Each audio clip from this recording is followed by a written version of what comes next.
যুদ্ধে 70 জন সাহাবী শহীদ হয়। ওহুদ পাহাড়ের পাশে একটা জায়গা আছে, ঘেরাও করা, দেয়াল দিয়ে উপরে গ্রিল দেওয়া। সেই জায়গায় সাহাবায়ে কেরাম শহীদদের, বিশেষ করে হামজা রাদিয়াল্লাহু আনহু হয়ে কবর আছে। হজ পালনকারী, উমরা পালনকারী হাজীগণ, আল্লাহর মেহমানগণ জিয়ারতের উদ্দেশ্যে যখন যায়, শহীদদের কবরে যায়, সালাত সালাম পেশ করে। উহুদ পাহাড়ের একটা বিশেষ বৈশিষ্ট্য হলো, নবীজি হাদিসের মধ্যে বলেন, উহুদ পাহাড় সে আমাদেরকে ভালোবাসে, আমরাও উহুদ পাহাড়কে ভালোবাসি। সুবহানাল্লাহ। নবীজি ইশারা করে বলেছিলেন, এই যে উহুদ পাহাড় দেখো, হাযা জাবাল ইউহিব্বুনা ওয়া নুহিব্বুহু, সে আমাদেরকে ভালোবাসে, আমরাও উহুদ পাহাড়কে ভালোবাসি।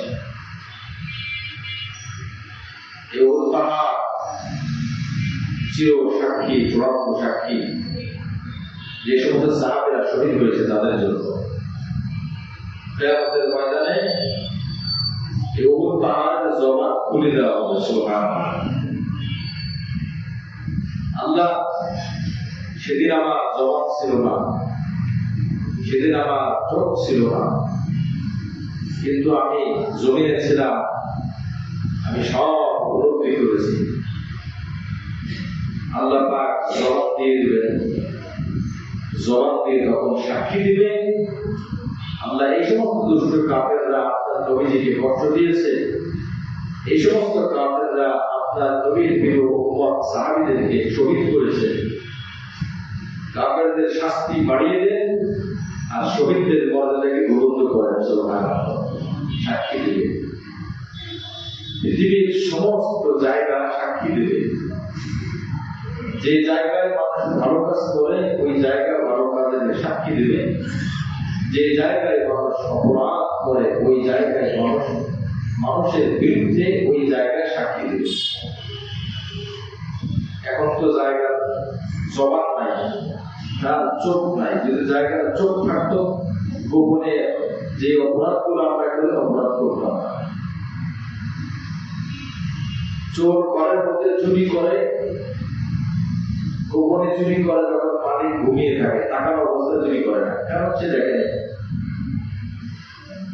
2-4 দিন আগে এক ভদ্রলোক আসছে, যুবক ভাই, খুব অস্থির অবস্থা, 2-3 দিন তার ঘুম হয় না। কি সমস্যা, কোন থেকে এই বাসে পাঠাচ্ছে? হুজুর, আমার বাসায় কেউ নাই, বাসায় পরিবার অন্য জায়গায় গেছে বেড়াতে, আমি বাসায় একা ছিলাম। বাসা আটটা, আমার ধারণা তো বাসা আমি একা। মধ্যবর্তী সময় রাতে মাঝখানে হঠাৎ করে দেখি নিবন্ধ আলো আমার চোখ খুলছে, আমি একটা মানুষ খাটের পাশে শোয়া দেখতেছি, মানে খাটের নিচে ফ্লোরে। আমি তো ঘুমন্ত ছিলাম, আমার ধ্যান ধারণাই হলো বাসায় কেউ নাই। এই মানুষটা যখন ঘুম থেকে উঠে একটা মানুষকে, তাজা মানুষকে স্ব অবস্থা দেখে, এই মানুষটা তো আগের দলের কথা। যুবক শক্তিশালী যুবক, পরে যে লোকটা শুয়েছিল সে বলল, চোখ কোন এক ফাঁকে, এই লোক যখন ঘরে ঢুকছে, কোন এক ফাঁকে এই চোর ঘরে ঢুকেছিল, রাত্রে শুরু থেকে আত্মগোপনে ছিল। পরে তারে ধরে বলল যে আমি তো এখন অস্থির, যে মানুষের ঢুকলো কখন, যে অনেক আমি তার সাথে পাবো, নানান কল্পনা কল্পনায় মানসিকভাবে সে দুর্বল হয়ে গেছে, অস্থির হয়ে গেছে। আমার একটা ঘুষি খাইলেও 3 হাত তুলে যে পড়বে, কিন্তু আমার সে শরীরের কাঁপুনি আনেছি। এরপরে সে আমার মিটি মিটি আলো বলে আপনি ইশারায় কথা বলবি না। যাই হোক, বলতেছিলাম, মানুষ অপরাধ করে, গোপনে করে, কেউ দেখে না। অপরাধ করে, জবান সাক্ষী দেবে না, এমন ভাবে করে। কিন্তু সেদিন জমিনের জবান দিয়ে দেওয়া হবে, জবান খুলে যাবে। সূরা জিলজাল আমাদের মধ্যে আমরা পড়ে থাকি, শুনে থাকি, ইযা যুলজিলাতিল আরদু জিলজালাহা ওয়া আখরাজাতিল আরদু আথqalaha ওয়া ক্বালা আল ইনসানু মা লাহা ইয়াওমাইযিন তুহাদ্দিসু আখবারাহা। 4 নম্বর আয়াতের অনুবাদ দেখব আমরা, ইয়াওমাইযিন তুহাদ্দিসু আখবারাহা। সেদিন যে জমিনে, যে মাটিতে, যে ভূমিতে যে যে অপরাধ করেছে, ভালো কাজ করেছে, সব রকমের সাক্ষী ওই ব্যক্তির পক্ষে বা বিপক্ষে দিবে আল্লাহ পাকের সামনে। জমি সাক্ষী দিবে। এই মসজিদে যে নামাজ আদায় করেছে, এই মসজিদের সিজদা দিয়েছে, এই মসজিদের জমি সাক্ষী দিবে আল্লাহ সে সিজদা দিয়েছে। এই মসজিদে কিতাব চুরি করার জন্য ঢুকেছে, ওই জমিনে ওই জায়গা সাক্ষী দিবে আল্লাহ এই লোক জুতা চুরি করার জন্য ঢুকছে। ইয়াওমাইযিন তুহাদ্দিসু আখবারাহা, খবর বলি না, খবরের বহু আখবার। ইয়াওমাইযিন সেদিন তুহাদ্দিসু বর্ণনা দিবে, বয়ান দিবে, আখবারাহা সংবাদ। এই জন্য এই উহুদ পাহাড় সাক্ষ্য দিবে শহীদদের, উহুদের প্রাণ করে যারা শহীদ হয়েছে তাদের আলোচনা। তারা জান্নাতে গিয়ে খুশি হবে, এরপরে আনন্দিত হবে। আনন্দিত হবে কি করে? এই শহীদদের ব্যাপারে বলা হচ্ছে, ইস্তাবশিরুনা বিরাহমাতিন মিনাল্লাহি ওয়া ফাদলিহি ওয়া আন্নাল্লাহা লা ইউযিউ আজরাল মুমিনিন। তারা আনন্দিত হয় আল্লাহ পাকের নিয়ামতে এবং আল্লাহ পাকের অনুগ্রহে। মৃত্যুর সাথে সাথে আল্লাহর নিয়ামত তার জন্য প্রস্তুত হয়ে যায়, তৈরি হয়ে যায়। সুবহানাল্লাহ।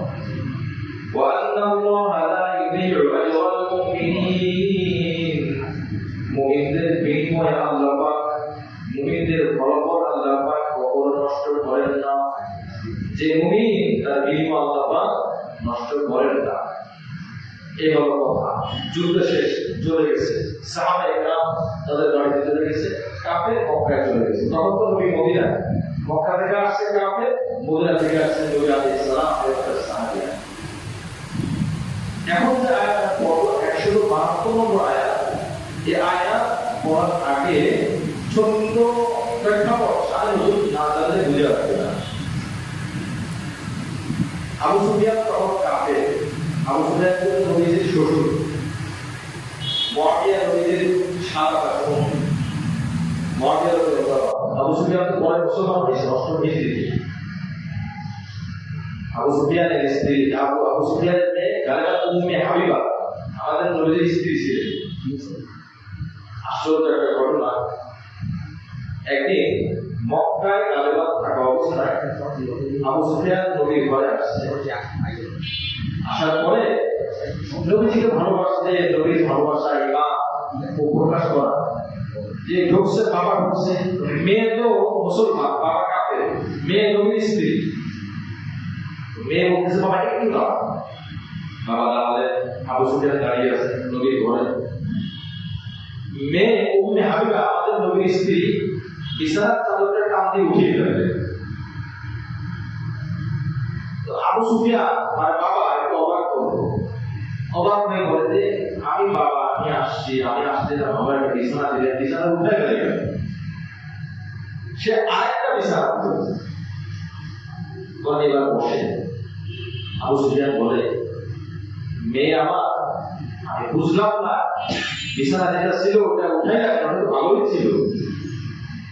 উম্মে হাবিবা রাদিয়াল্লাহু আনহা বলেন, বাবা আপনি আমার বাবা সম্মানিত, কিন্তু নবী আমার স্বামী এবং আমার নবী। আল্লাহ রাসূলের কথা, আল্লাহ বলে সবথেকে বেশি ভালোবাসা হলো নবীকে, ইমানের বহিঃপ্রকাশ, এরপরে বাবা। তো এই বিছানাটা আমার নবীর পবিত্র বিছানা, প্রিয় বিছানা, তিনি এখানে বসে আমল করেন। আপনি কাফের হতে পারেন, আপনি আমার বাবা, সে দায়িত্ব আমি পালন করব, কিন্তু আপনি কাফের, কুফরের ভিতরে আছে, আপনাকে এই বিছানা বসতে দিলে আমার নবীর ইজ্জত থাকে না। এই জন্য আমি আপনার জন্য আরেকটা বিছানা দিচ্ছি, এই বিছানা আমি দিতে পারতেছি না, বেয়াদবি মাফ করবে। সুবহানাল্লাহ। এই বলে আবু সুফিয়ান। আবু সুফিয়ান যখন মক্কায় যায় চিন্তা করে যে মুসলমানদের কিন্তু পরাজিত করেছি, তাদের সম্পদ তো আমরা নিয়েছি, তাদেরকে অনেক আহত করেছি, অনেক তারা নিহত হয়েছে, কিন্তু সম্মানিত ধ্বংস করতে পারলাম না। মক্কা থেকে যাচ্ছে আর মাথার মধ্যে চিন্তা করতেছে, প্ল্যান পরিবর্তন করলো। যারা সঙ্গী আছে সৈনিক আছে বলো চলো আবার আমরা মদিনায় আক্রমণ করবো। কেন বলে এখন তো তারা দুর্বল, অসহায়, অসুস্থ, কেউ মারা গেছে, কেউ অসুস্থ, তাদেরকে তো আমরা পরিপূরক এখন শেষ করতে পারি নাই। এই মুহূর্তে যদি আবার আক্রমণ করি নিশ্চিত তারা ধ্বংস হবে। এই পরিকল্পনা মাফিক রওনা দিল। নবী সাল্লাল্লাহু আলাইহি ওয়াসাল্লাম মদিনা থেকে আল্লাহ পাকের ইলমের মাধ্যমে জেনে ফেললেন। নবী যখন জানলেন, নবীজি সাহাবীদেরকে বললেন, ওই সাহাবীরা যারা কিছুক্ষণ আগে উহুদের প্রান্তর থেকে আহত হয়ে আসছে, হাত কাটা, পা কাটা, মাথা কাটা, আহত, শরীর হাত ভাঙা, এদেরকে নিয়েই আমি আবার উহুদের প্রান্তরে যাব যুদ্ধ করার জন্য। সুস্থ কোনো লোক আমার দরকার নাই। এই সমস্ত অসুস্থ যারা আছে তাদেরকে নিয়ে যাবো, চলো পাল্টা আক্রমণ করবো, প্রতিহত করবো, তাদেরকে আমাদের ইসলামের শিক্ষাটা আমরা বুঝিয়ে দেবো যে ইসলাম কাকে বলে। পরবর্তীতে এই চিন্তা করে নবীজি রওনা করলেন। ইতিমধ্যে একজন ব্যক্তি বাবা কাফের, কিন্তু নবীজিকে ভালোবাসতেন। অনেক কাফের ছিলেন। কাফের দুই ধরনের, কিছু কাফের আছে নবীজির দুশমন, বেয়াদবি করছে, নামচিত করেছে, আর কিছু কাফের আছে কাফের কিন্তু নবীর সাথে কোনোদিন খারাপ আচরণ করেনি। তার মধ্যে একজন আবু তালেব। আবু তালেব বলছে আমার মুহাম্মদ ভাতিজা ধর্ম প্রচার করবে, যার ইচ্ছা মানো, না হয় না মানো, তাকে বাধা দেবে না, তাকে কষ্ট দিবা না। তাকে কষ্ট দিলে আমি আবু তালেব তার সাথে বোঝাপড়া আছে। এই জন্য সব থেকে কম শাস্তি হবে আবু তালেবের। সব থেকে কম শাস্তি একটা আগুনের জুতা তাকে পরিয়ে দেওয়া হবে। কেন? নবীজিকে ভালোবাসা। দেখেন সে থাকবে জাহান্নামে, থাকবে সে কোথায়? জাহান্নামে। তারপর নবীজির ভালোবাসা, নবীজিকে সম্মান দিয়েছে, এই কারণে আল্লাহ পাক বলেন যে আমি তো কিছুটা খুশি হলাম, আমি জাহান্নামের শাস্তি থেকে ঘুমাই দেবো। সুবহানাল্লাহ। অপরদিকে ওতবা সাইবা ছেলে, সেও কাফের কিন্তু বেয়াদবি করেছে। বেয়াদবি করার কারণে নবীজি কষ্ট পেয়েছে, দিলে আঘাত লেগেছে, কষ্ট পেয়ে নবীজি কিন্তু কখনো বদদোয়া দিতেন না। কিন্তু বদদোয়া দিলে ওইটা মিস হলো না। নবীজি ওনার সিরাতে কিতাব মধ্যে আসছে, নবীজির কষ্টের কারণে নবীজি বলেন আল্লাহুম্মা ওয়াকিআতা কাওয়াকিআতিল ওয়ালিদ। কথা বলে আল্লাহ, আল্লাহ উতবার ছেলে সাইবার ছেলেকে যেন আমি আপনার উপরে ছেড়ে দিলাম, তাকে যেন বাঘের ফয়সালা করে, সিংহের ফয়সালা করে।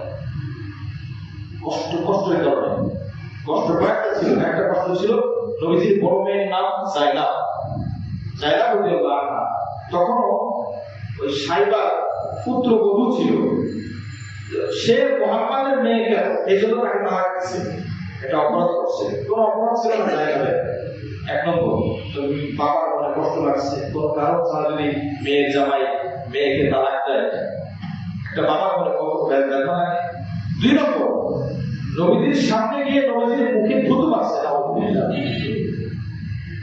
অবশ্য থুতুটা নবীর মুখে পড়ে নাই, ওই থুতুটা তার মুখে পড়ছে, যেখানে পড়ছে যেখানে জ্বলে গেছে। আল্লাহ বলেন এক ফেরেশতা থুতুটা নিচে না করে এসে মুহাম্মাদের মুখে ওই থুতুটা আগুনে পরিণত করে ওর মুখে নিক্ষেপ করে। আল্লাহ সাথে শান্তি দিয়েছে। এই জন্য বেয়াদবি করছে, কষ্ট দিয়েছে। নবীজির জবাব থেকে বক্তব্য বের হয়ে গেছে, নবীজির দাঁত ভেঙেছে, নবীজির রক্তাক্ত করেছে। আপনারা জানেন আয়াতের পয়সায় ওজন ভাগ করে ফেরেশতারা আসছে, দিক চাপতে নবীজি বলে না এই পরবর্তী পর্যন্ত তারা আমাকে বাঁধবে। কিন্তু কষ্টদায়ক কথা নবীও কষ্ট করতেন না। আবু সুফিয়ান নবীজিকে কখনো কষ্ট দেয় না, কাফের ছিল, এগুলো তার ইমান নসিব হয়েছে। এই সাইবার তারটা ছেলে ছিল, 3 ছেলে কষ্ট দিয়েছে, 3 ছেলে মৃত্যু, মৃত্যু। তারপরে একজন তো বাঘে, নবীজি বলেছে যে বাঘে তার উদ্ধার করে, বাঘ সিংহ এসে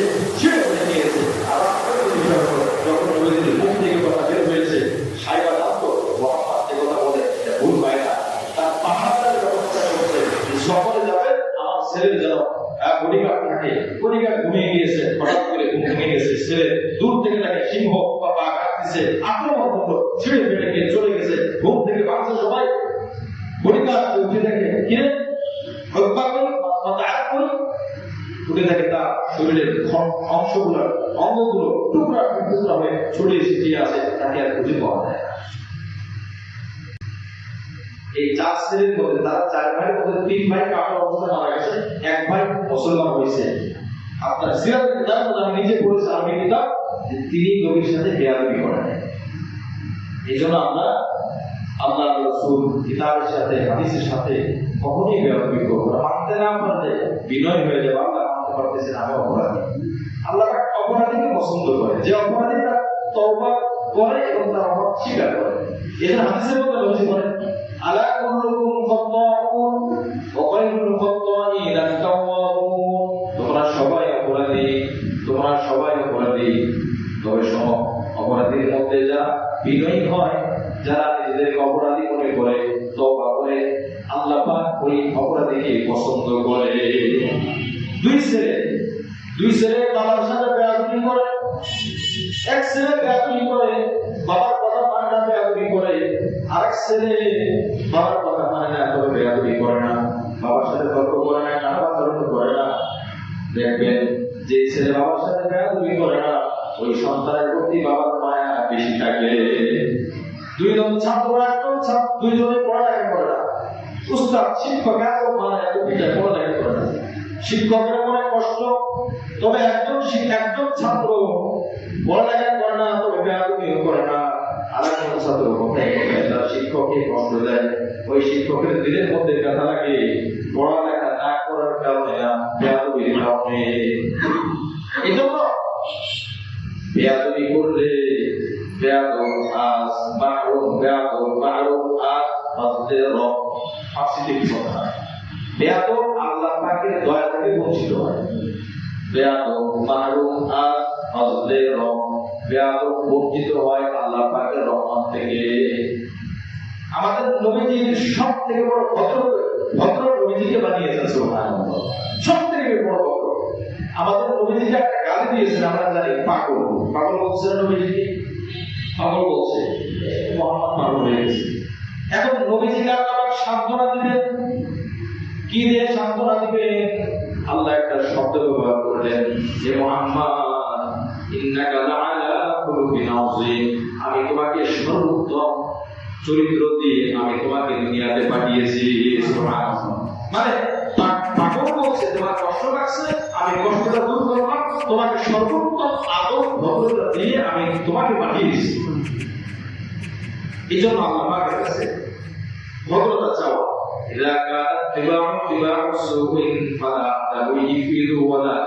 আরবি কবি বলেন, এক বুড়িমা কাঁদতেছে এক জায়গায় বসে, এরপরে বলে তুমি কাঁদো কেন?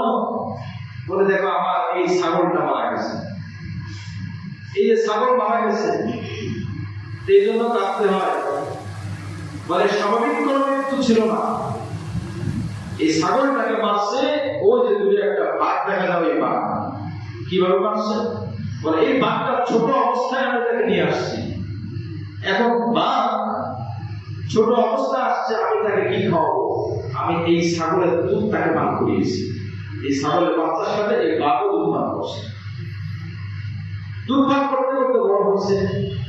ছাগল আর বাঘ একসাথে চলাফেরা করতো, কোন একদিন ছাগল আর বাঘ মাটিতে গেছে পানি পান করতে, পুকুরে গেছে, পুকুরে গিয়ে দেখে পুকুরের মধ্যে তাকায় তো এক ছাগলের দুধ পান করে বাঘ এবং ছাগলের বাচ্চা দুজনের চেহারা তো ভিন্ন। তখন তার মনে করতে একটা ডাক্তার বলে, তাহলে আমি ও না, ও আমি না, যদি আমরা দুজন এক জাতের হতাম চেহারা ত্যাগ করবো। এক পর্যায়ে একদিন নেশা হচ্ছে, মাতলামি হচ্ছে, যেই ছাগলের দুধ পান করে বড় হয়েছে ওই ছাগলের উপর আক্রমণ করছে, আক্রমণ করে তার রক্ত খেয়ে তাকে হত্যা করছে। এখন বুড়ি বলে আমার ছাগল মারা গেছে, এই জন্য আমি কাঁদি না, আমি কাঁদি এই জন্য আমি কাঁদি এই জন্য, আরে তুই যে বাঘ এই সংবাদ তোকে কে দিল? তুই যে বাঘ এই সংবাদ তোকে কে দিল? তখন বুড়ি বলে, হ্যাঁ এবার বুঝে আসছে, আমার সংবাদ দেওয়া লাগে না। যদি তার স্বভাবজাত খারাপ হয়, কোন সভ্যতা তাকে সভ্য বানাতে পারে না, কোন সভ্য ব্যক্তি তাকে সভ্য বানাতে পারে না। কোরআন হাদিস যতই ভালো, এটা ভিতর ভালো না হয়, ভিতর খারাপ হয়, তাকে কেউ ভালো বানাতে পারবে? কেউ ভালো বানাতে পারবে না। লুকমান হাকিমের নাম আমরা শুনেছি। লুকমান হাকিম তিনি কিন্তু এক সময় কারো গোলাম ছিলেন, চাকর ছিলেন। তার মুনিব মালিক বলছে, একটা ছাগল জবাই করো। কাশ্মীরের ঘটনা, ছাগল জবাই করছে। ছাগল জবাই করার পরে বলতেছে, এই ছাগলের থেকে সব থেকে দামি অংশ, দামি গোশতটা বের করো, দামি গোশতটা বের করে আনো। লুকমান হাকিম ছাগলের আপনার কি বলে কলিজা ভিতরে যে রূহ, আপনার কি বলে অন্তর কলম আছে, এই টুকরা এটা বের করছে, আর মুখের থেকে জিহ্বাটা কাটছে। সবাই কিন্তু ছাগল এটা সামনে আনছে, বলে এটা কি করে, এটা জিহ্বা আর এটা অন্তর, দুটা আনছে কেন? বলে আমার কাছে দুটো সব থেকে দামি মনে হয়েছে। কেন? বলে এই জিহ্বা দিয়ে মানুষ অনেক দামি হয়ে যায়, আর অন্তর সুন্দর করলে মানুষ অনেক দামি হয়ে যায়। কি বলে কথা ঠিক না? যার অন্তর যত বেশি সুন্দর, সে মানুষটা তত বেশি সুন্দর। মানুষটা কালো কিন্তু অন্তরটা ভালো, সহজে মানুষ তাকে ভালোবাসে। এরপরে আমার বলল, আমার গোলাম, আমার চাকর আর একটা ছাগল জবাই করো, করা হলো জবাই। এরপরে বলল, এই ছাগলের সব থেকে নিকৃষ্ট যে গোশতের টুকরা সেগুলো নিয়ে আসো, কেটে আনো। লোকমান হাকিম আগের মতো জবানা এবং অন্তর দুইটা অংশ কেটে সামনে আনছে। বলে আগের বার আনতে বললাম ভালো, তুমি জবানার অন্তর আল্লাহ দিলে ওটা ভালো হয়। পরের বার আনতে বললাম খারাপ নিকৃষ্ট অংশ, তুমি এবার কেন জবানার অন্তর আল্লাহ কলম আল্লাহ? বলে দেখেন, একটা মানুষ যদি তার জবান ঠিক করে আর অন্তর ঠিক করে, সে আল্লাহর কাছে সব থেকে দামি হয়ে যায়। আর একটা মানুষ, সেও মানুষ, তার জবান আর অন্তরটা যদি ঠিক না করে, সে মানুষের কাছেও বেদামি, আল্লাহর কাছেও বেদামি হয়ে যায়। কি বলে কথা ঠিক না? 10 বছর 20 বছরে স্বামী স্ত্রীর সম্পর্ক ছাড়াছাড়ি হয়ে গেছে। বলে কি কারণ ছিল? মানে কারণ বড় কিছু ছিল না, 20 বছরের সম্পর্ক নষ্ট হলো কেন? বলে ছোট্ট একটা কথার কারণে। স্বামী ঢুকছে, দেরিতে ঢুকছে, স্ত্রী জিজ্ঞাসা করছে এত দেরিতে আসলেন কেন? স্বামী বলছে তোমার কাছে কৈফিয়ত দেয়া লাগবে। স্ত্রী বলছে আমি স্ত্রী, আমি জিজ্ঞাসা করতেই পারে।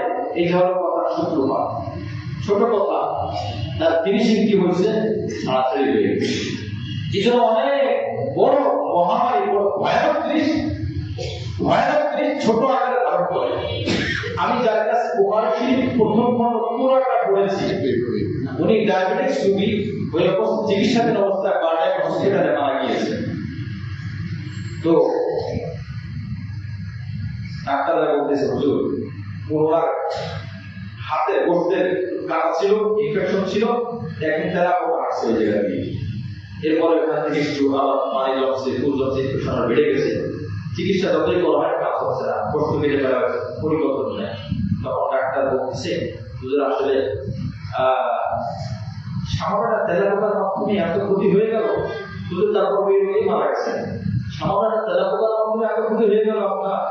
তখন বলতেছে যে মহা বিপদ তেলাপোকার রূপ ধরে আমার কাছে আসছে। হুজুরের ভাষায় আমি বলতে পারবো, বড় বিপদ তেলাপোকার রূপ ধরে আমার কাছে আসছে। যিনি এই কথাটা শুনছেন ছাত্র, সে বলছেন হুজুর এই কথাটা খুব বড় ভালো লাগছে। মৃত্যু এটা তেলাপোকার রূপ ধরে আসছে। তেলাপোকা আসছে, ফসল ভালো আসছে, চিকিৎসা করে পরিবর্তন নেই, কিছুদিন করে মারা গেছে। তো তেলাপোকা আসলে কি হয়? এই জন্য অন্তর আপনার জবান যত সুন্দর করতে পারে।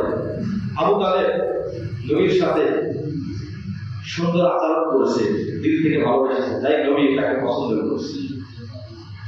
আর উদ্দাস সাহেব একটু যার কথা বললাম, জবান দিয়ে নবী থেকে কষ্ট দিয়েছে। বুখারী শরীফের হাদিস, আল মুসলিমু মান সালিমা আল মুসলিমুনা মিন লিসানিহি ওয়া ইয়াদিহি, মুসলমান ওই ব্যক্তি, মুসলমান ওই ব্যক্তি যার জবান আর হাত থেকে কত মুসলমান পুরো নিরাপদ থাকে, মুক্ত থাকে। আজকে একটু বোঝা বিষয় আছে, মুসলমানকে যে মুসলমানের জবান এবং হাত থেকে অপর মুসলমান নিরাপদ থাকে, এই কথাটার অর্থ কি? এই কথাটার অর্থ হলো তার জবান দিয়ে অন্য কোনো মুসলমানকে কষ্ট দেয় না, তার হাত দিয়ে অন্য কোনো মুসলমানকে কষ্ট দেয় না। আল্লাহ রাসূল আরেক হাদিসে বলেন, যে ব্যক্তি জবানের দায়িত্ব নিতে পারে আর নিয়ন্ত্রণ করবে, আমি আল্লাহ রাসূল তাকে জান্নাতে যাওয়ার দায়িত্ব দিয়ে দিলাম। আমি দায়িত্ব নিলাম, সে জান্নাতে যাবেই যাবে। এই জন্য বুখারী শরীফের হাদিস। এবার আসে, জবান এবং হাত থেকে অন্য কেউ নিরাপদ থাকে তাহলে আমি ভালো মুসলমান। এখন প্রশ্ন হলো, হাত আর জবান, এর মধ্যে জবানটা আগে আছে। আল মুসলিমু মান সালিমা আল মুসলিমুনা মিন লিসান, লিসান মানে জিহ্বা, জবান। আমার থেকে, আমার জবান থেকে আর আমার হাত থেকে আরেকজন মুসলমান নিরাপদ থাকলে আমি ভালো মুসলমান, পরিপূর্ণ মুসলমান।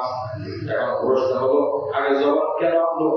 বুখারী শরীফের মধ্যে প্রশ্ন করা হয়েছে, জবান আগে কেন আনলো, হাত কেন আগে আনলো না? বলেন, মানুষের মারামারি শুরু হয় মারামারি দিয়ে না, মারামারি শুরু হয় ঝগড়া দিয়ে। কি বলে কথা ঠিক কিনা? ছোট্ট একটা কথা, ছোট্ট একটা কথা, এটা বড় রূপ ধারণ করে। কি বলে বলেন? বড় ধারণ করে। দেশের রাজনৈতিক প্রেক্ষাপটে অনেক সময় খেয়াল করবেন, অনেক বড় বড় নেতা নেত্রী খুব ছোট একটা কথা বলছে, তার আকৃতিটা ছোট ছিল কিন্তু তার ফলাফলটা বড় ভয়ানক ছিল। যার জবানকে নিয়ন্ত্রণ, হাদিসের মধ্যে উত্তর দেওয়া হয়েছে, যার জবান নিয়ন্ত্রণ, তার হাত নিয়ন্ত্রণ। যার জবান নিয়ন্ত্রণ করতে পারে না, তার হাত নিয়ন্ত্রণ হবে না। এই জন্য রাসূল বলেন, জবানটাকে নিয়ন্ত্রণ করো। কারণ একটা মানুষ আগে ঝগড়া করে, একটা মানুষ আগে মিথ্যা কথা বলে, আগে গালিগালাজ করে, যখন মাত্রা আরো বেড়ে যায় তো গালিগালাজের মাত্রা আরো বেড়ে যায়, এক পর্যায়ে জবান অক্ষম হয়ে যায়, তখন তার শরীরের মধ্যে রক্ত চলাচল বেড়ে যায়, রক্ত চলাচল আরো গতি সম্পন্ন হয়। ওই সময় তখন আর জবান নিয়ন্ত্রণ করতে পারে না, এখন সে হাত উঠায়, হাত উঠাও শেষ হয় না, পা দেয়, পা দিয়ে শেষ করে না, বলে আমি একা করবো না, আরো দুই চারজনে ডাক। কি বলে কথা ঠিক কিনা? এই জন্য এগুলো চিন্তার বিষয়। রাসূল কারীম সাল্লাল্লাহু আলাইহি ওয়াসাল্লাম বলেছেন, আলা ইন্না ফিল জাসাদি লামুদাহ, ইযা সালাহা সালাহা আল জাসাদু কুল্লু ওয়া ইযা ফাসাদাত ফাসাদা আল জাসাদু কুল্লু, আলা ওয়া হিয়াল কলব।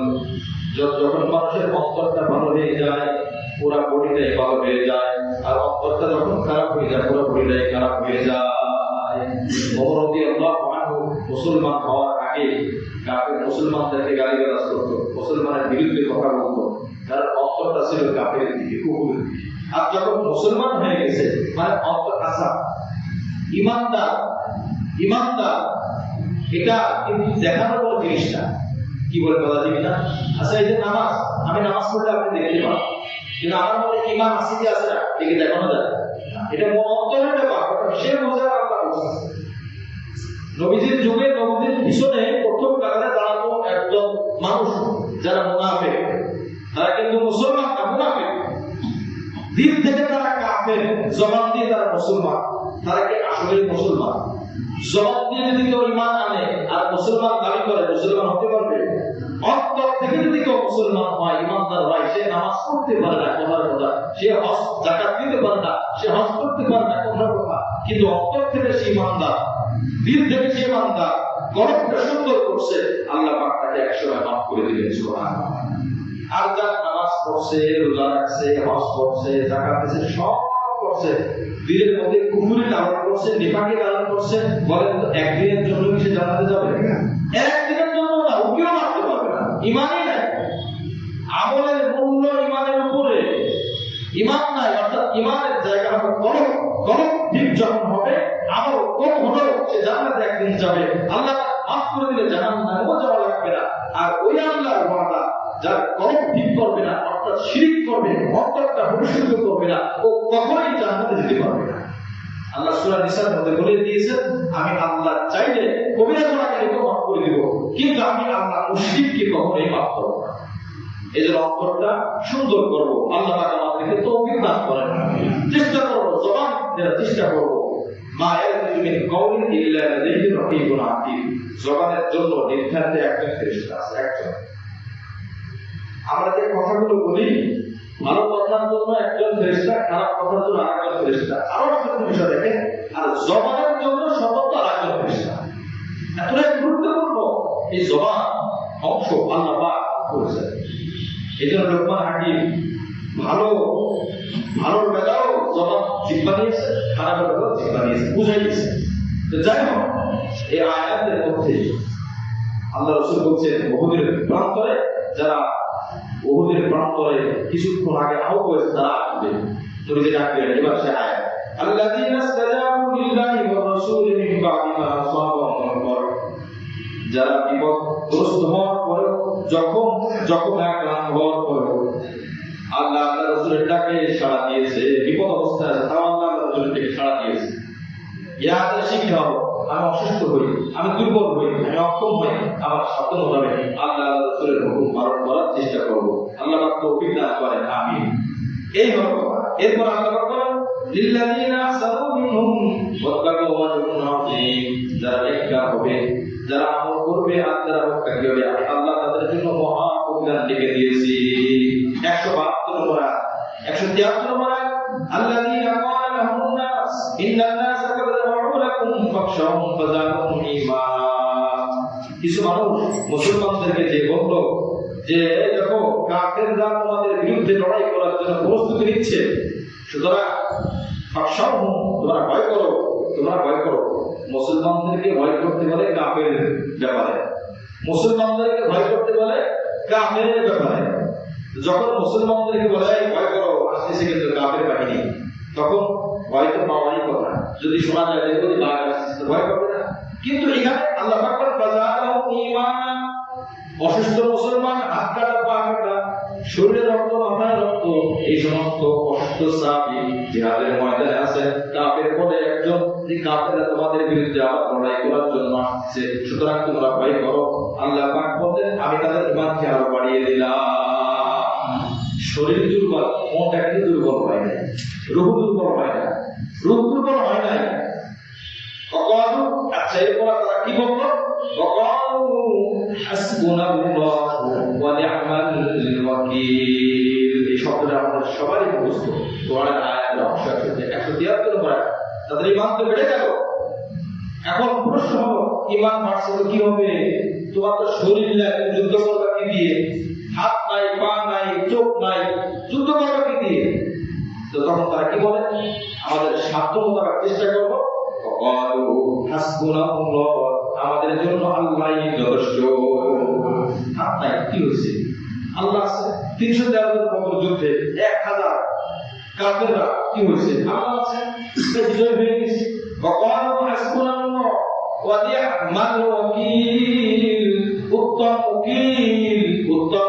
উত্তম দায়িত্বশীল হলেন তিনি আল্লাহ। হাসবুনাল্লাহু ওয়া নি'মাল ওয়াকিল, হাসবুনাল্লাহু ওয়া নি'মাল ওয়াকিল। চরম বিপদের মুহূর্তে বেশি বেশি পড়া, বিপদ কেটে যাবে। অন্যথায় বিপদ না কাটলেও যদি বরাদ্দ থাকে, আল্লাহ পাক মনে একটা শান্তি দান করবেন। সুবহানাল্লাহ। নবীজির আমল কি জানেন? নবীজির আমল, নবীজি যখন পেরেশানিতে পড়লেন, সাথে সাথে নামাজে দাঁড়িয়ে যেতেন। নামাজের মধ্যে আপনি দেখবেন, আপনি একাগ্রতার সাথে 2 রাকাত নামাজ পড়েন, খুব চরম পেরেশানি, আপনি নামাজ পড়ে করেন 2 রাকাত সুন্নাত তরিকা, সুন্নাত পড়ে কিছুটা হলো আপনার পেরেশানি কমবে। পরীক্ষা করে দেখুন, রাতে ঘুম আসে না, প্রায় এই অভিযোগ। এই আমলটা আমি নিজেও করে ছোট দেখা যায়, ঘুম আসছে না। তো তখন কি করা? জিকির চালু করা। এক ভদ্রলোক এরকম হুজুরের কাছে আসছে, হুজুর আমার তো ঘুম হয় না, বলে আপনি একটা কাজ করেন, আপনি টার্গেট করবেন 33 বার সুবহানাল্লাহ, 33 বার আলহামদুলিল্লাহ, 34 বার আল্লাহু আকবার, আর 100 বার দুরূদ শরীফ। যেদিন শেষ করে ঘুমাইতে পারবেন সেদিন আমার কাছে এসে। পরে ওই ভদ্রলোক পড়তে পড়তে ঘুমায় যায়। হঠাৎ হুজুরের সাথে দেখা, ও ভাই আপনি আসেন না যে? বলে আমি কি হুজুর, একদিন আমি 100 বছর যাইতে পারি না, আমি তো পড়া শুরু করি, ঘুম থেকে উঠে দেখি আপনি কালকে পড়তেছিলাম 100 বার শেষ করতে পারি, তার আগে আমার ঘুম চলে আসছে। কারণ কি শয়তান চায় না তার ইবাদত করতে। শয়তান দেখে ঘুমাইলে ইবাদত বন্ধ, গুনাহ বন্ধ। শয়তান দেখে এই যে এখন সজাগ থাকে, একবার সুবহানাল্লাহ পড়বে, জান্নাতে একটা গাছ তৈরি হয়ে যাবে। আর গাছটা কত বড়? ইন্না ফিল জান্নাতি লাহাদারাতা ইয়াসিরু রাব্বু ফি জিল্লিহা মিয়াতা আম লা ইয়াকওয়া। বুখারীর riwayat। একটা গাছ এত বড় যে জান্নাতের মধ্যে এই গাছের ছায়া এত ছড়িয়ে আছে, একটা দ্রুতগতি সম্পন্ন একজন আরোহী যে গাড়িতে সওয়ার হবে 100 বছর লাগাতার চলবে, তার ছায়া শেষ করতে পারবে না। আমাদের হিসাব করছিলাম যে একদিনে যদি 100 কিলোমিটার গতিতে একটা গাড়ি চলে, তো দৈনিক 2400 কিলোমিটার যেতে পারে। তো 2400 কিলোমিটার গেলে এক মাসে 72,000 কিলোমিটার চলে যাবে। এক মাসে যদি 72,000 কিলোমিটার যায়, তো এক বছরে 8,64,000 কিলোমিটার যাবে। কত কিলোমিটার? 8,64,000 কিলোমিটার এক বছরে। নবী বলছেন যে 100 বছরের দূরত্ব, 100 বছর দূরত্বের ছায়া সম্পন্ন একটা গাছ। তাহলে এক বছর গেলে 8,64,000। এই গতি সম্পন্ন ব্যক্তি যদি 100 বছর লাগাতার চলতে থাকে, তো 8,64,00,000 মাইল দূরে সে যেতে পারবে। সুবহানাল্লাহ। এবার আসেন, পৃথিবীর পরিধি যদি 40,000 কিলোমিটার হয়, 40,000 কিলোমিটার প্লাস পরিধি গোল করে যান, এক মিনিট থেকে আরেক মিনিট না, 1 মিনিট থেকে আরেক মিনিট 12,000 কিলোমিটার বা কোনটা বেশি হবে? 1 মিনিট থেকে আরেক মিনিট, ডান থেকে বাম, বাম থেকে ডান, 12,000 কিলোমিটার বেশি। আর ঘুরে আমি 40,000 কিলোমিটার, আমি এই 8,64,00,000 কিলোমিটার দূরে যেতে পারে। এটাকে দিয়ে আপনি 40,000 কিলোমিটারকে ভাগ দিবেন, দেখবেন 2116, অর্থাৎ 2116টা পৃথিবী জান্নাতের একটা গাছের ছায়া ধারণ করার জন্য এরকম একটা পৃথিবী না, 40,000 কিলোমিটার পৃথিবী পরিধি, পৃথিবী 2116টা পৃথিবী লাগবে। কি বলছে এটা আমাদের বুঝে আসে না, কিভাবে বুঝবো আমরা? একটা গাছ দুনিয়ার সব গাছে গোড়া আছে মাটি, ওখানে নয়। মাটির জান্নাতে শারাতু ইল্লা ওয়াসাকুহা মিন লিনজাম। জান্নাতে যতগুলো গাছ আছে সবগুলো গাছের গোড়া হবে স্বর্ণের। সুবহানাল্লাহ। প্রত্যেকটা গাছের গোড়া হবে স্বর্ণের, প্রত্যেকটা গাছের গোড়া। যাই হোক, এই জন্য বলতেছিলাম আল্লাহ পাক রব্বুল আলামিন বান্দাদের সামনে ইবাদত করতে একবার সুবহানাল্লাহ বলে, একবার আলহামদুলিল্লাহ বলে, মিজানের কথা বলে যায়। ঘুম থেকে ওঠার পরে বুখারী শরীফের মধ্যে এসেছে, যদি কেউ একটা দোয়া করে, আল্লাহ যে দোয়া করবে তার সেই দোয়া আল্লাহ পাক কবুল করবেন। সুবহানাল্লাহ। ঘুম থেকে ওঠার সময় সে কিন্তু নিষ্পাপ থাকে, 5-6 ঘন্টা ঘুমাইছে, তার কিন্তু ঘুমা পায় নাই, কোনো দোয়াটা সে করতে থাকে। আল্লাহ পাক দোয়া করবেন। কি দোয়া? মুখস্থ আছে আমাদের দোয়াটি, লা ইলাহা ইল্লাল্লাহ ওয়াহদাহু লা শারীকা লাহু লাহুল মুলকু ওয়া লাহুল হামদু ওয়া হুয়া আলা কুল্লি শাইইন কাদির। আলহামদুলিল্লাহ ওয়া সুবহানাল্লাহ ওয়া লা ইলাহা ইল্লাল্লাহ ওয়াল্লাহু আকবার ওয়া লা হাওলা ওয়া লা কুওয়াতা ইল্লা বিল্লাহ। এটা পড়লাম, সব মুখস্থ আছে কিন্তু আমাদের। এবার সিরিয়াতে আমি আবার পড়ি, আপনি পড়তে পারেন। লা ইলাহা ইল্লাল্লাহু ওয়াহদাহু লা শারীকা লাহু লাহুল মুলকু ওয়া লাহুল হামদু ওয়া হুয়া আলা কুল্লি শাইইন কাদির। আমাদের আওয়াজ কিন্তু মহিলারা শুনতেছে, তারাও কিন্তু পড়তেছে। মহিলারা আসে, লা ইলাহা, আবার পড়ি, লা ইলাহা ইল্লাল্লাহু ওয়াহদাহু লা শারীকা লাহু লাহুল মুলকু ওয়া লাহুল হামদু ওয়া হুয়া আলা কুল্লি শাইইন কাদির। এরপর আলহামদুলিল্লাহ ওয়া সুবহানাল্লাহ ওয়া লা ইলাহা ইল্লাল্লাহ ওয়াল্লাহু আকবার। এরপর ওয়া লা হাওলা ওয়া লা কুওয়াতা ইল্লা বিল্লাহ। সব মুখস্থ আছে আমাদের। এই দোয়া পড়ার পরে আল্লাহ রাসূল বলেন, বুখারী শরীফের মধ্যে আছে, আল্লাহ মাগফিরলি, যদি কেউ বলে আল্লাহ আমাকে মাফ করেন, অথবা আও দাআ, যে কোনো দোয়া করে উস্তুজিব, তার সেই দোয়া কবুল করা হবে। সুবহানাল্লাহ। ঘুম থেকে উঠে বিছানায় বসে ওযু করার আগে, ওযু করার আগেই দোয়া করতে। এই জন্য আল্লাহ পাক আমাদের পড়ার তৌফিক দান করেন। আমি তো ঘুমাতে যাওয়া, বিছানায় এসে জিকির করা, ঘুম থেকে উঠে দোয়া করা, পুরো রাত ঘুমটা ইবাদতে পরিণত হয়ে যাবে। হাসবুনাল্লাহু ওয়া নি'মাল ওয়াকিল। এরপরে যখন ওই কাফেররা আসতেছিল, মারহাবা দ্বারা সেই কাফের নবীর সাথে দেখা হয়েছে, সে কিন্তু কাফের। নবীজি বলতেছেন, এ মারহাবা তুমি কই যাও? বলে হুজুর যাচ্ছি না দেখতে। হুজুর আপনারা কই যান? বলে আমরা কাফেরের বিরুদ্ধে প্রতিবাদ করার জন্য যাচ্ছি। আবু সুফিয়ান তারা আসতেছে আমাদেরকে আক্রমণ করার জন্য, আমি রওনা দিয়েছি এই বাচ্চাদের সাহাবীদেরকে নিয়ে। তবে এদের ভিতরে একজনের এই পরিমাণ ঈমান, এক একজনকে দিয়ে শত শত কাফেরকে শুয়ে ফেলানো সম্ভব। যাও সবকটা দিয়ে দাও। বারবার সত্যই আবু সুফিয়ান এখানে চলে গেছে, যে বলতেছে দৌড়াদৌড়ি ছোড়াছুড়ি করে কোনো লাভ নাই, অসুস্থ অবস্থায় পারো নাই, এখন তাদের ইমানের বীজ আরো বেড়ে গেছে। আগে এটা নিমূল ছিল আগুন, এখন আগুন পুরা পরিপূর্ণ জ্বলতেছে। সুতরাং এখন যে শুধুমাত্র হাত পুরানো কোনো দরকার নাই, মক্কায় চলে যাও যদি বাঁচতে চাও। আবু সুফিয়ান ভয় পেয়ে মক্কায় চলে যাবে। সুবহানাল্লাহ। এটা হামরাউল আসাদ নামে একটা জায়গা, মদিনা থেকে 8 কিলোমিটার দূরে, তাফসীরের মধ্যে এসেছে। পরবর্তীতে নবীর কাছে আবার সংবাদ আসলো যে তারা চলে গেছে। নবী আলাইহিস সালাম আবার সাহাবীদেরকে নিয়ে ব্যাক করছেন। যুদ্ধ হয় না।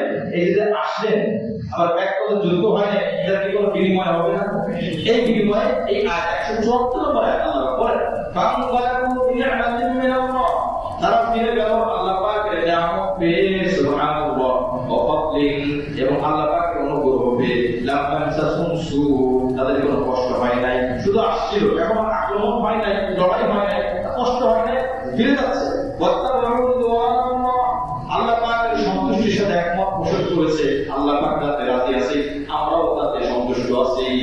আল্লাহ পাক যাতে সন্তুষ্ট, আমরাও তাতে। আল্লাহ পাক খুশি হয় রোজা রাখলে, আমরা রোজা রাখলে আল্লাহ সন্তুষ্টির সাথে একমত পোষণ করবো। আল্লাহ পাক খুশি হয় যাকাত দিলে, যাকাত খরচ করে, নামাজ পড়লে, নামাজ পড়লে, তা আমরা একমত পোষণ করবো। আমরা সন্তুষ্ট হয় সত্য কথা বলে, সত্য কথা বলে আল্লাহ পাক সন্তুষ্ট হবে। আল্লাহ পাক মহা দানের মালিক, মহা দানের বড় মালিক। 175 নম্বর আয়াত, সর্বশেষ আয়াত। ইন্নামা যালিকুমুশ শাইতান, শয়তান ইউখাউফু আউলিয়া, শয়তান মুসলমানদেরকে তার বন্ধুদের ব্যাপারে ভয় দেখায়। শয়তান মানুষকে, কাফের মুসলমানকে ভয় দেখায়। কি ভয় দেখায়? এটা না করলে তো খবর আছে, এটা না করলে এটা ক্ষতি হবে, সেই ক্ষতি হবে। আল্লাহ পাক বলেন, ওয়ালা তাখাফুহুম ওয়াখাফুন ইন কুনতুম মুমিনিন, তোমরা শয়তানদেরকে ভয় করো না। আমরা শয়তানদেরকে কি করব না? ভয় করব না। শয়তানকে ভয় করে কোনো লাভ নাই। যে শয়তানকে ভয় করে যদি তার পথে চলে তাহলে বিপদ। কারণ আল্লাহ পাক তার হাতে ক্ষমতা দিবে, ইশারা দিয়ে মেঘ সরাইতে পারবে, ইশারা দিয়ে এক জায়গার পানি আরেক জায়গায় নিতে পারবে। যে ক্ষমতা এখন পর্যন্ত পৃথিবীর কারোর দেওয়া হয়নি। যাতে মানুষকে কাফের বানানোর জন্য বলবে, এই দেখ আমার কথা শোন, আমার কি ক্ষমতা, যে আমি মেঘ সরাই, আমি আগুন সরাই ফেলি, আমি পানি সরাই ফেলি, আমার সব ক্ষমতা আছে। আল্লাহ তাকে সেই ক্ষমতা দিলেন। এখন যদি তুই আমার কথা না শুনিস, তাহলে আমি তোকে জাহান্নাম, তোকে আমি আগুনে পোড়াবো, তোকে আমি হত্যা করবো। আর আমার কথা যদি শুনিস, তোকে আমি মুহূর্তের মধ্যে আমার একটা আগুনের জায়গাকে জাদু দিয়ে বাগান বানিয়ে ফেলে, ফুলের বাগান, দেখ এখানে আমি তোকে প্রবেশ করবো, তোকে এর মালিক বানিয়ে। তো এই যে ভয়, ইমান যদি দুর্বল হয় তো দাজ্জালের ভয় সে ভয় পেয়ে যাবে। আর ইমান যদি মজবুত হয়, আর রাগ তো দুনিয়ার জান্নাত, আমার কিছুই হবে না। আল্লাহ পাকের সাহায্য আমার কাছে আছে। ইমান গ্রহণ করবে, মজবুত হবে, দাজ্জাল যদি তাকে হত্যা করতে যাবে, হত্যা ঠিক হবে, শহীদ হবে, আল্লাহ পাক বলবে তাকে হত্যা করার আগে তার রূহটা আমি আল্লাহ কবজা করে নিব। সুবহানাল্লাহ। তার কোনো কষ্টই হবে না, কোনো আঘাত হবে না। এই হলো কথা। আল্লাহ পাক পুরো আয়াত বলে, তাহলে একটা কহুম, ওদেরকে ভয় করো না, কাফেরদেরকে ভয় করো না, মুশরিকদেরকে ভয় করো না, কখনই আমাকে ভয় করো। আল্লাহ পাক বলছেন আমাকে ভয় করো। ইন কুনতুম মুমিনিন, যদি তোমরা কি হয়ে থাকো? মুমিন হয়ে থাকো। যদি তোমরা মুমিন হয়ে থাকো। 175 নম্বর আয়াত পর্যন্ত আমরা আলোচনা শুনলাম। ঘুমাতে যাওয়ার আগে তাসবিহ কিছু আলোচনা হলো। ঘুম থেকে ওঠার সময় তাসবিহ, যে তাসবিহটা পড়লে দোয়া কবুল হয়। আর একটা আমল আজকে আয়াতের মধ্যে আসলো, হাসবুনাল্লাহু ওয়া নি'মাল ওয়াকিল, হাসবুনাল্লাহু ওয়া নি'মাল ওয়াকিল, এই আমলটা আসলো। আমরা আমলটা একটু করবো ইনশাআল্লাহ। তাদের সাথে ইনশাআল্লাহ হাসবুনাল্লাহু ওয়া নি'মাল ওয়াকিল।